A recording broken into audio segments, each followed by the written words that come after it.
Estamos de volta para o último trecho do programa Conexões Cósmicas.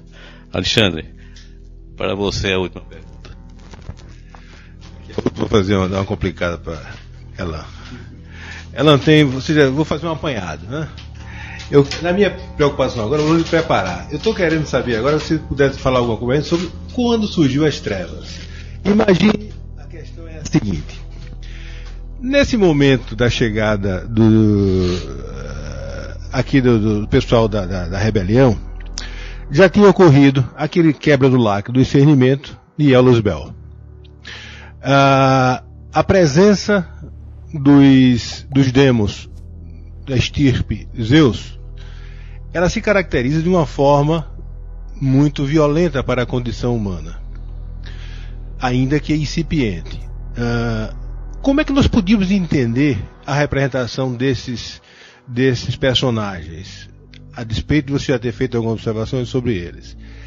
Eu posso considerá-los como o início de um processo trevoso? Essa entrada da questão espiritual, como se dá? Qual a origem disso? Afinal de contas, se eu esqueço o aspecto cósmico e o aspecto humano que estava se iniciando, com as suas repercussões, de onde surgiu as trevas? A explicação dada pela Igreja Católica associa isso à rebelião de Lúcifer. Você já tem dito várias vezes que não é bem assim a compreensão. Como eu posso compreender, como nós podemos compreender esse surgimento, já que o discernimento, a quebra do lacre, já se fazia possível, portanto, a noção de certo e errado, de bem e de mal, já era presente naquele momento?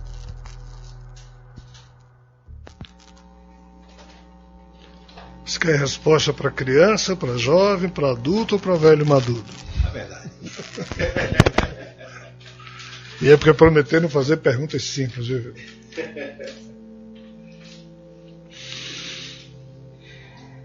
As trevas surgiram de uma forma que a humanidade ainda não está preparada para entender.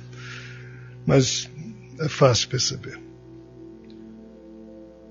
Do jeito que o amor surgiu com a humanidade, antes da humanidade não existiu o amor expresso como nós o conhecemos, as trevas também surgiram conosco. Com o quê? Com a natureza humana. Por quê? Simples de explicar.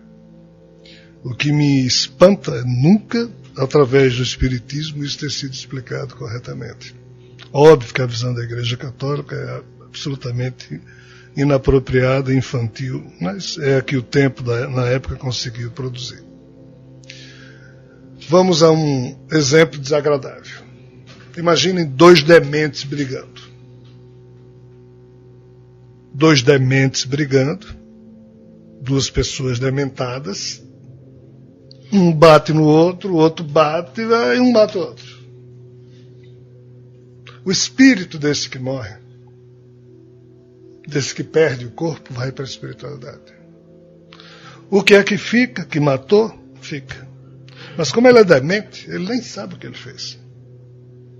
Como o que morreu também é demente, nem sabe o que aconteceu com ele. Então não há, desculpa eu falar assim, problema. Agora,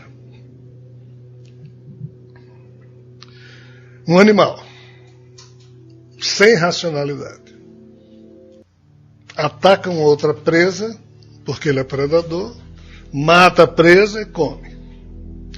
A alma desse animal que matou a presa está cumprindo só o determinismo genético de quem criou aquele corpo dele. Aqui morreu, teve uma contração no seu aspecto biológico, seu DNA foi contraído, mas como é irracional, também não racionaliza o fato. Ou seja, também não há problema. Agora, quando a racionalidade surgiu, todo o volume represado dessas angústias inominadas e jamais simbolizadas em palavras.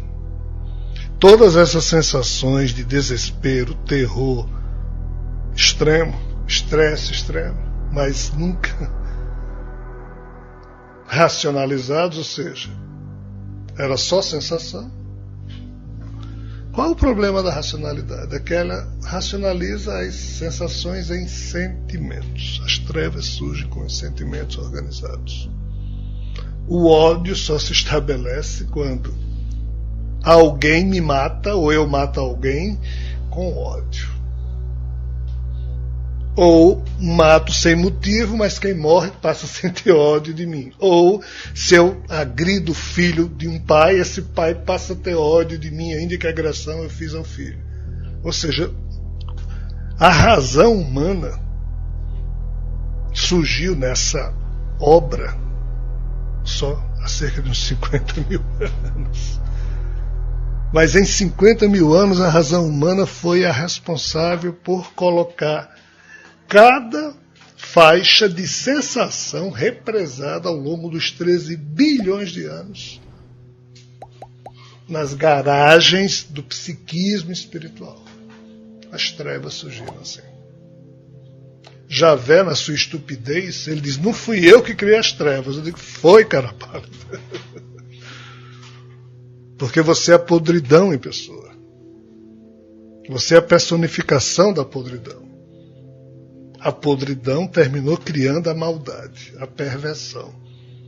E quando a podridão conseguiu criar a compreensão, esse nível de compreensão sistematizou todo esse processo em níveis específicos de marcação de DNA e, por conseguinte, níveis de convenções mentais e algoritmos psíquicos distintos. Aí, quem passou a se ver na espiritualidade, sentindo de forma racionalizada essas questões, foi se tornando o quê? Trevoso. Acúmulo de ódio, de não aceitação, de revolta, de nojo, de repúdio às atitudes de Brahma, Vishnu e Shiva. Respondei?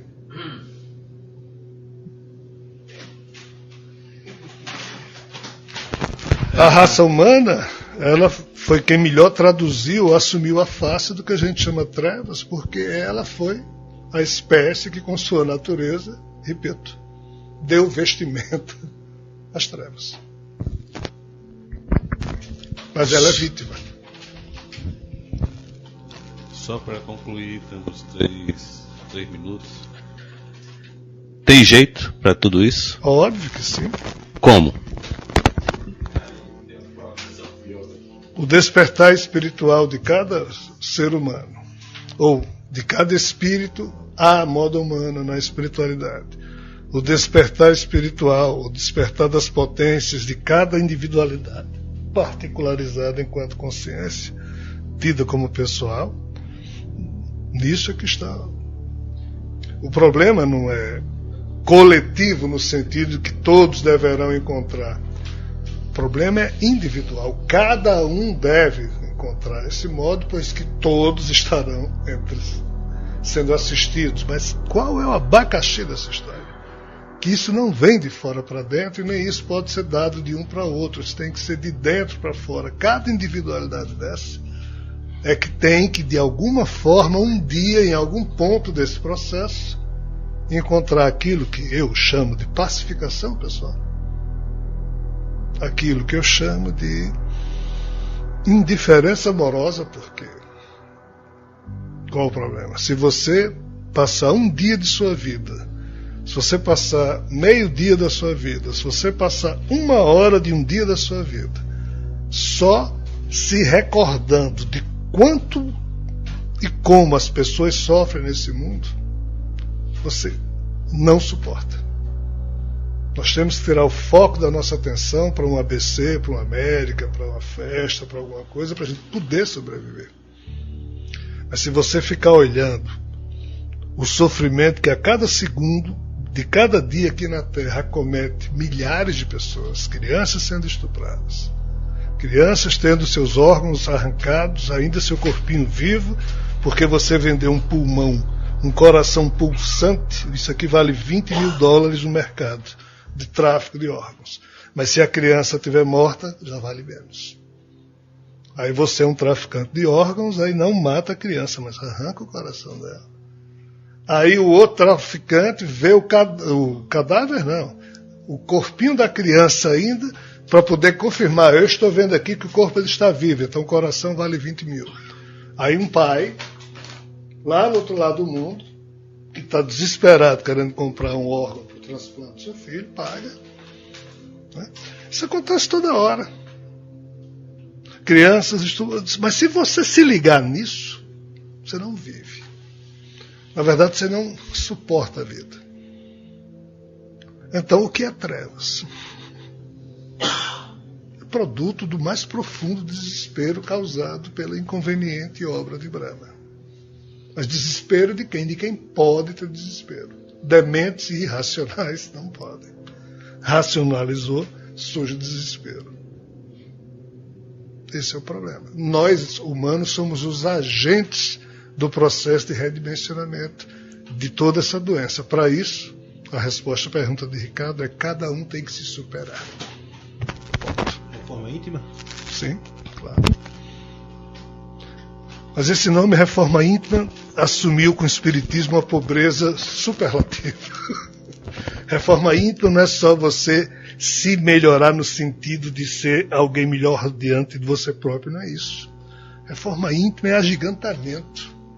Reforma íntima é ousadia, você ter um amor adulto para poder conviver com isso tudo sem se sujar. Não é só deixar de pecar, não é por aí. Tem que ser uma visão mais adulta em torno desses conceitos. Mas por hoje, por esse tempo que a gente está vivendo aqui na Terra, já é muito. Na próxima volta nossa, e talvez a gente converse isso de outra forma. Então, aí eu tornaria a perguntar: por que me mirra com esses olhos? como podemos perceber, estamos ainda engateando no processo da reforma íntima. O agigantamento ainda virá com o passar do tempo e da consciência de cada um. Então, estamos encerrando, desejando a todos uma boa semana e que possamos um dia ver o nosso planeta mais consciente.